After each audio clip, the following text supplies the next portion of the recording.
Buen día, niños y padres de familia. Hoy vamos a retomar un poco la teoría que vimos de nuestra clase anterior.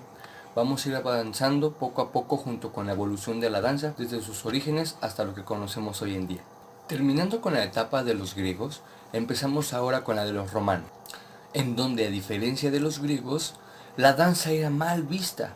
Empezó a perder importancia, valor social y religioso. De hecho, en algunos casos, el bailar resultaba ser algo muy inconveniente para los hombres. Entonces, todo lo que los griegos consideraban un arte, los romanos lo veían al revés.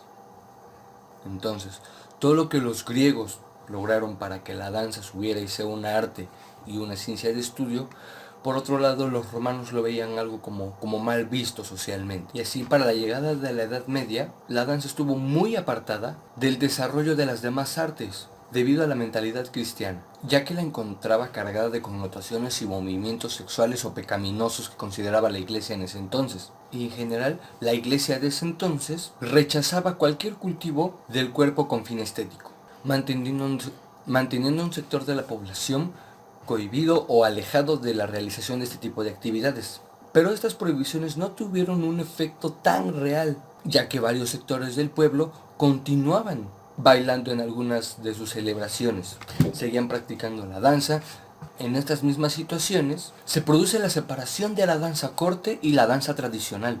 Se produce la separación de la danza corte y la danza popular, lo que en ese entonces perjudicó un poco el crecimiento de la danza artística, ya que la danza corte es un género del ballet y que servía para el desarrollo profesional de la danza, lo que llevó a la creación del folclore. Las danzas populares que se empezaron a crear es lo que ahora conocemos como folclore, que muchas de las danzas folclóricas de diferentes países que conocemos hasta ahora tienen su origen en estas danzas medievales de creación popular, provenientes de ritos, fiestas y celebraciones que se llevaban a cabo a pesar de la prohibición que había puesto la iglesia radical de aquel entonces. Después llega la etapa del Renacimiento, etapa donde la humanidad cambia de mentalidad. En esta etapa el ser humano cambia de actitud y mentalidad frente al conocimiento y la percepción del mundo en general. Para la humanidad, el movimiento intelectual de la época, el hombre pasa a ser el centro de la cultura y el pensamiento. ¿Esto qué quiere decir? Al darse cuenta de la realidad de muchas cosas que desconocía, es donde cambia por completo la percepción que tiene del mundo y empieza a ser más consciente y de mentalidad abierta para algunas cosas como la danza. Y es entonces donde la danza en esta etapa recobra otra vez la fuerza y el interés que tenía antes, así como su crecimiento artístico que lo comenzaron los griegos. Pero estos cambios iban a surgir hasta tiempo después en un sector de Italia, en pequeñas ciudades de Italia, que eran dominadas por grandes señores y enriquecidos por la burguesía.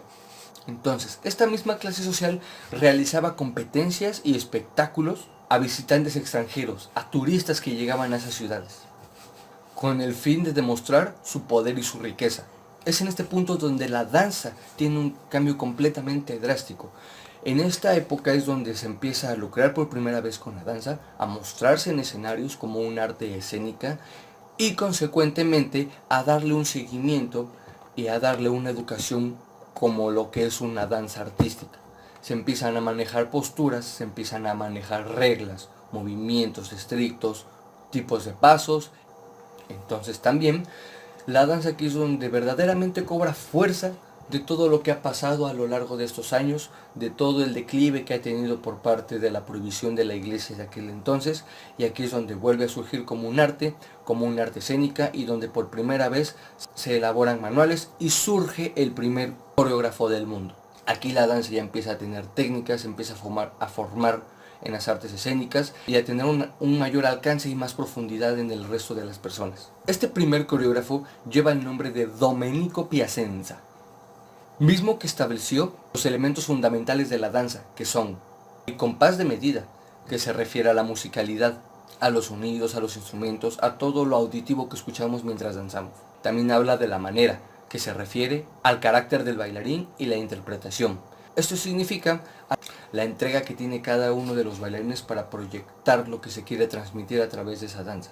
Como tercer elemento está la memoria, que hace referencia a la fijación o a la retención de pasos y movimientos durante las coreografías. Como cuarto elemento también está la división del terreno, que hace referencia al espacio en el que se va a desarrollar la danza. Y por último tenemos el aire, que hace referencia a la calidad del salto de los movimientos aéreos que se realizan por los bailarines. Y también clasifica los pasos en naturales y accidentales. ¿Qué se refiere con los pasos naturales?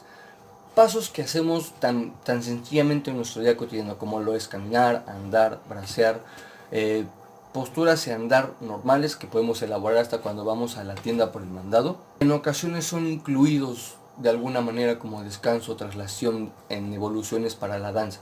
Y los pasos accidentales se refieren a pasos más complejos o que requieren práctica, como lo son cambios de pies, pasos que hemos visto como los cepillados. Ese tipo de pasos ya son considerados los pasos accidentales. Por último, por esta misma influencia italiana que ha pasado a lo largo de los años, llega a Francia. Y en Francia se produce el nacimiento del ballet comique, que era un ballet cómico. ¿Y cómo entró a Francia? Entró a Francia por parte de la esposa del duque. Ayudó a su vez a su creación, creando espectáculos para eventos sociales muy importantes de esta misma familia, en la cual había invitados muy importantes. Entonces, con lo mencionado anterior, en este tipo de espectáculos predominaba el diseño espacial sobre la creación de pasos. Dijimos que el diseño espacial, el tomar en cuenta todo el espacio que tenemos para realizar una danza. Y también se hacía muchísimo énfasis en la alineación de posturas, corte y elegancia de cada bailarín, que debían de ser estrictos debido a la calidad de la audiencia que tenía ese espectáculo. El único problema con este show, con este espectáculo que se empezaba a presentar como un ballet artístico, era que duraba 5 horas, 5 pesadas horas. Era un show un poco cansado, tedioso, cargado de información y diferentes puntos visuales. Que lo hacía ameno era la cantidad de evoluciones y el buen aprovechamiento del espacio para la creación de pasos que lograran llamar la atención del público. Pero no dejan de ser 5 cansadísimas horas. Es por hecho que muchos de los ballets importantes o las compañías de danza importantes en bailes clásicos llevan a cabo rutinas bastante largas. Bueno, culminando la etapa del Renacimiento, damos por concluida la clase de hoy, recapitulando lo que hemos visto. Cómo se originan los primeros sonidos o el primer ritmo que el ser humano empieza a seguir, los movimientos que el primer humano empieza a practicar, el cómo empieza a danzar, aparecen los instrumentos, cómo ha ido evolucionando hasta las culturas más civilizadas como empezaron a ser los griegos, los romanos que empezaron el declive de la danza y cómo empezó a resurgir en el Renacimiento las ciudades de Italia y cómo de Italia migró a Francia para seguir llevando una preparación más técnica en el camino artístico de la danza, en el que nos importa. Y ya sabemos que cualquier otra duda o podemos regresar al video o podemos consultar vía mensaje para la realización de sus actividades. Sin más por el momento, espero que la clase les haya gustado y que hayan aprendido algo importante o cosas que no conocíamos con respecto de la danza.